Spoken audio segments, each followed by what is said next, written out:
embarazo suele ser una instancia en la vida de las personas marcada de felicidad y alegría, pero no siempre sucede así.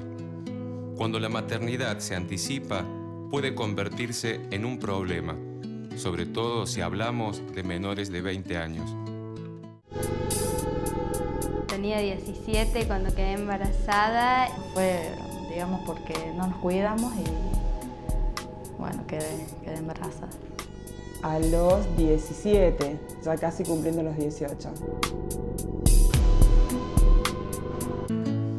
El embarazo adolescente es un fenómeno muy frecuente en nuestra sociedad y la mayoría son accidentales. Hoy, 15 de cada 100 mujeres son madres adolescentes.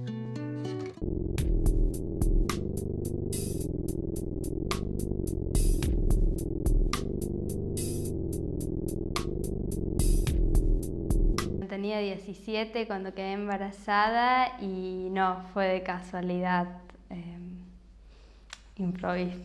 Quedé embarazada a los 16 años, muy chica. Con mi novio empezamos a tener relaciones hacía unos meses antes y bueno, lo que nos pasa siempre por desconocimiento, creo que era una cuestión de épocas también porque no se manejaba la información que podemos manejar ahora y bueno, pensábamos que teníamos todo controlado y evidentemente no fue así que quedé embarazada.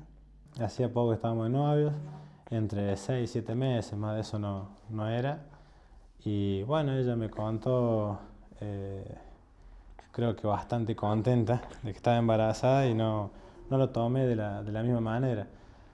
Me pareció que era muchísima responsabilidad para cómo estaba yo en ese momento. No me importaba tanto del tiempo que me haya conocido o no con Gabriela, sino de lo que le podía brindar a mi hijo, de lo simplemente que tenía que asentar cabeza. Eso ya medio como que le temía.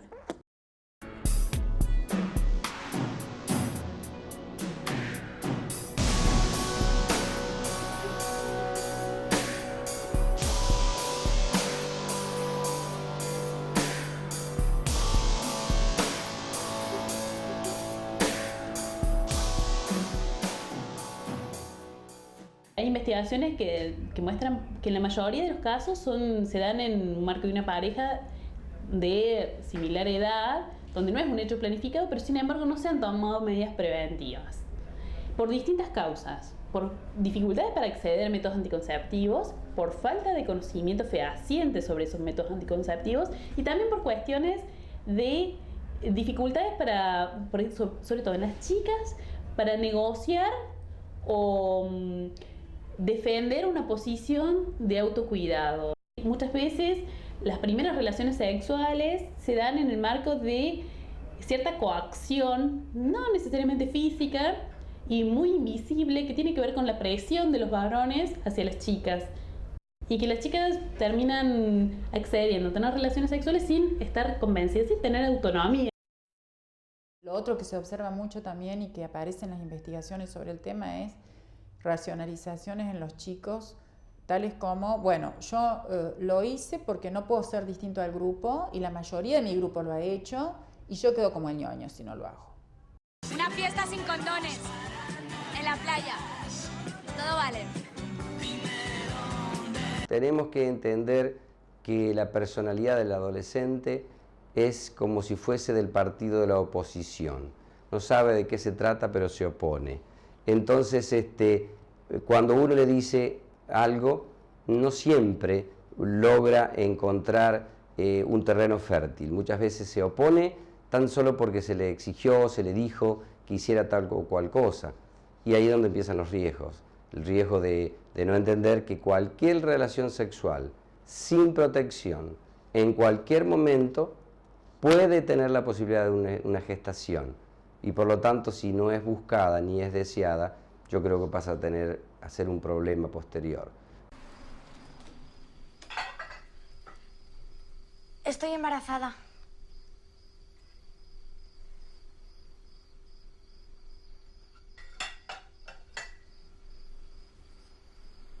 ¿Estás de broma? ¿Estás embarazada? Ay, no, por Dios, ay, Dios.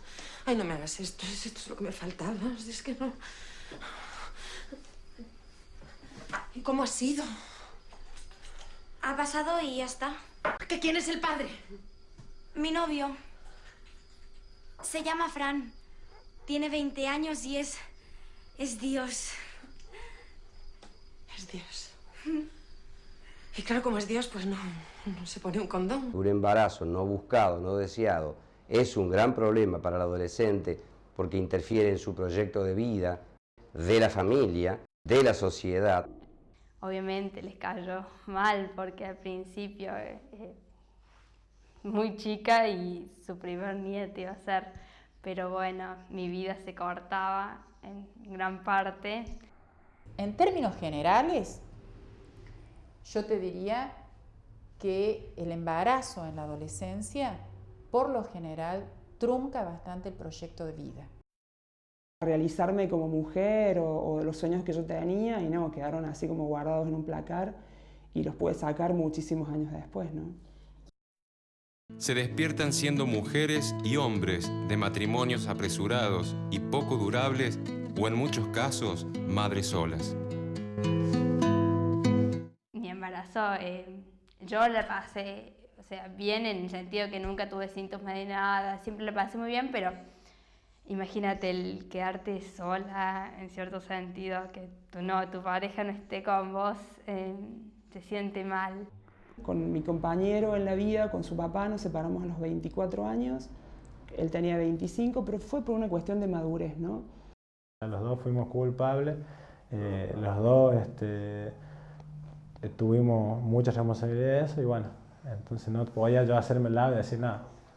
Total quedó embarazada ella, como me dijo mi viejo en ese momento. Muchas veces tienen que dejar de asistir a la escuela para afrontar su nueva realidad. Yo tuve que dejar de estudiar para dedicarme pura y exclusivamente a ser ama de casa, algo que no tenía previsto, que ni siquiera sabía, creo que no sabía lo que me estaba pasando. Y empezar a ni siquiera madurar con esto, ¿no? Sino que empezar a transitarlo, pero te quedan baches enormes. Con 17 años yo ya trabajaba, ahora ya no puedo trabajar porque me dedico a mi hija.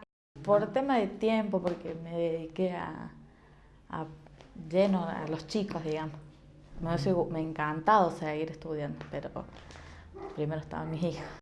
De hecho, pude hacer un montón de cosas, pero después, cuando ya mi hija tuvo 17, 18 años, en principio terminé mi secundario haciendo un secundario para adultos. Me recibí, pude hacer el profesorado, hoy estoy haciendo una tecnicatura de lengua y cultura aborigen. Esto puede prosperar siempre y cuando haya un apoyo de la familia. Evidentemente hay adolescentes que están solos con su pareja y han podido funcionar muy bien como papás. Pero lo óptimo es que tengan el apoyo de la familia para que también puedan transitar por el proceso adolescente. Si yo hoy estoy bien, si sigo estudiando, no dejé de estudiar, si no tengo que salir a trabajar y dejarla más tiempo de lo que la dejo, que son 2 horas diarias nada más, es gracias a ellos. Si a mi hija no le falta nada, si a mí no me falta nada, es todo gracias a ellos. Entonces las gracias que le tengo a ellos no me van a alcanzar toda una vida. Los amigos no te ven de la misma forma porque es como que uno pasa a otra la línea de un montón de cosas en la vida, pero sí, me quedé muy sola.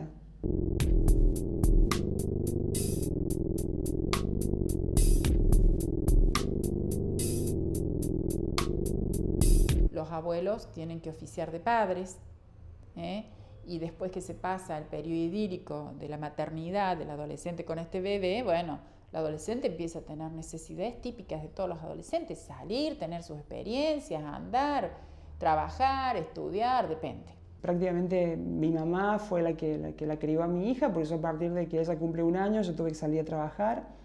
No tenía posibilidad de no hacerlo, así que bueno, había que salir a trabajar y de hecho lo hice. Pero estoy agradecida por ese lado, ¿no? Porque muchísimas de las cosas que hoy, o los hábitos que hoy tiene mi hija, y bueno, se los debo a mi mamá, que posiblemente por mi experiencia no sé si lo hubiese podido lograr sola, pero seguramente que sí, porque uno va aprendiendo. Hablar de educación sexual con los adolescentes no significa promover una vida sexual activa, sino prevenir, informar y no dejarse llevar por tabúes y falsas creencias sobre el sexo. El derecho de los niños, niñas y adolescentes a recibir una educación sexual integral, fundamentada científicamente, actualizada, en el marco de los derechos humanos, prevalece por sobre los de la patria potestad de las familias. No recuerdo instancias de haberme sentado con mi mamá a hablar, que no es lo que nos pasó con mi hija. Mi viejo nunca me dijo nada, mi vieja tampoco. Entonces fui aprendiendo más por lo de mis amigos y mis compañeros de trabajo que por un padre y una madre que es a quien más le hace caso uno. Para la mayoría de los adultos, hablar de sexualidad con los adolescentes implica un problema, o por lo menos una incomodidad, que no se sabe bien cómo afrontar. Del mismo modo, los jóvenes no suelen tomar la iniciativa para hablar con sus padres sobre sus dudas. El adolescente tiene sexualidad desde muy temprano y los padres a veces no están ni enterados. Con mis papás nunca lo hablé por, no sé, no se habrán animado a hablarme o yo tampoco me animaba a preguntarles cómo era, qué sé yo, y bueno, de eso no, de nadie, de mi familia no, nunca hablé de eso, de educación sexual. Con mis amigas sí, por eso llegué en algún momento a cuidarme, o sea, los primeros meses de noviazgo, pero después ya no. El hecho de que la televisión se mete en la mayoría de los hogares con programas totalmente llenos de sexo e incluso con sexualidad implícita, sirve a veces como puntapié inicial para una conversación, para un diálogo, y a veces como consejo a aquellos padres que no se atreven a tocar el tema en forma directa, es una forma más, una excusa valedera de comenzar a hablar sobre lo que se está viendo, hablando de los pros, de los contras, hablando de si está bien. Debo reconocer también como mamá, cuando empecé a entender que ella era también una mujer y que iba a transitar por este camino que yo transité, del descubrir y de comenzar a abrirse a esto de la sexualidad, a mí me costó mucho. Pero básicamente porque no quería que ella pasara por lo que yo pasé. No voy a evitar, uno por ser papá no evita que los hijos sufran o amen o desamen, pero me parece que bueno, los temores son muchísimos. Hoy mi hija tiene 22 años, los está cumpliendo dentro de unos días, pero bueno, es una mujer increíble, con una madurez y con una visión de la vida que a veces me ayuda más que mi propia madurez. Los jóvenes que tienen una educación sexual integral, basada en derechos, donde pueden adquirir habilidades para la toma de decisiones, no sé si inician la vida sexual más tardíamente, pero lo inician de una forma más responsable, tomando decisiones y asumiendo el autocuidado. Pensamos que está todo bien, no pasa nada. Ninguno de los dos tomó el recaudo de ver lo que se podía venir. Y es como que a veces el ser humano necesita vivir con esa adrenalina hasta que ella me diga, ya está, me vino, quedé tranquilo o no pasó nada. Todo. Y al final ninguno toma conciencia.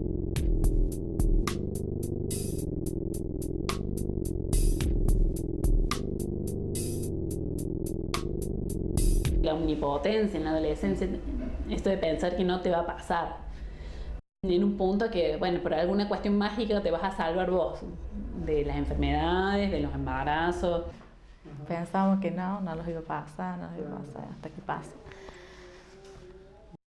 Las investigaciones que se han hecho sobre el tema muestran que a las chicas les preocupa más el embarazo y a los varones más las enfermedades en última instancia, pero que ninguno de los dos adopta medidas efectivas y continuas de autocuidado.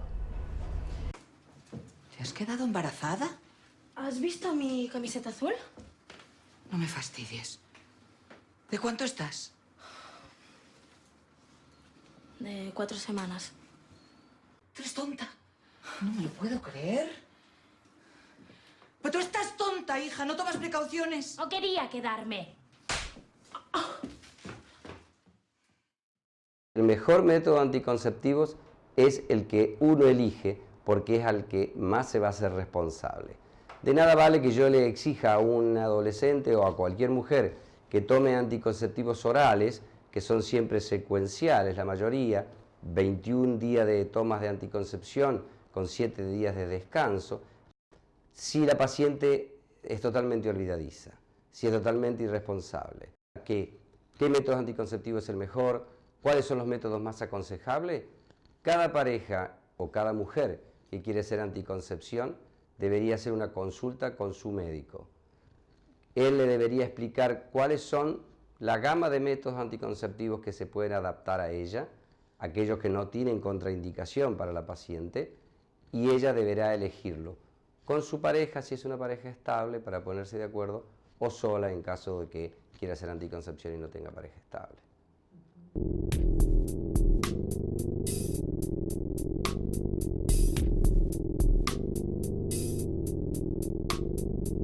El dispositivo escolar tradicional, docente que se para al frente y da clase, en la educación sexual es como que no alcanza, ¿no? Porque hace falta diálogo, hace falta saber qué están pensando y qué hacen los chicos, hace falta escuchar para eso. Si los adolescentes están preparados o conocen, yo creo que conocen, preparados no sé si tanto, algunos sí, los que se preocupan, y otros siguen siendo un poquito más irresponsables o más niños y realmente no se dan por enterados, y así tenemos las consecuencias. Saber en determinadas alturas de la vida de qué lado quiere estar, ¿no? Bueno, yo cuando empecé a observar algunas cuestiones de nuestros adolescentes, eso tengo muy claro de qué lado quiero estar, y estoy del lado de la prevención, del lado del llevar el mensaje de que el cuerpo es tuyo y que sos dueño de cómo, cuándo y dónde, pero manejando información, ¿no? Entonces, a mí me parece que el logro mayor, o estadísticamente vamos a conseguir mejores resultados cuando toda la sociedad se compenetre con esta problemática y colabore no solamente en la promulgación de la anticoncepción, en el consejo oportuno, en la indicación precisa, sino mínimamente no poniendo obstáculos para la educación sexual. Creo que podríamos evitar muchísimos embarazos adolescentes hablando, siendo honestos, hablando con muchísima sinceridad y comprometiéndonos más. Y deseo que les vaya bien en su vida y que traten de no dejar embarazada a ninguna chica de chicos, porque tienen que disfrutar su vida. Yo disfruté mi vida, pero no como debía. Y yo creo que quiero que disfruten su vida, que la disfruten a pleno. Creo que de chica cometí muchos errores, no le llevé mucho la punta a mis padres, entonces me gustaría que no sea así. Un hijo te cambia la vida, 1 o 2 hijos te cambian la vida. Actuar como si el tema no existiera es un error grave que suele tener consecuencias importantes. Hablemos. ¿Por qué no lo hablamos? ¿Hablamos? No tengas miedo, háblalo. Mi fuente de información son los chicos, mi junta, los amigos vendría a ser. Pero mi mamá me explica mucho, yo lo que le pregunto a mi mamá me lo explica. Es muy importante, sí, para tener una base y saber, porque por ahí hay muchos chicos que no hablan con los padres y lo dialogan y necesitan de una base para tener los conocimientos, si no van y ocurren las cosas que ocurren. Y sí, hay que cuidarse, a mí me gusta. A los 16 años tenés toda una vida por vivir, querés salir, estar con tus amigas y como que maduras de golpe el tener un hijo.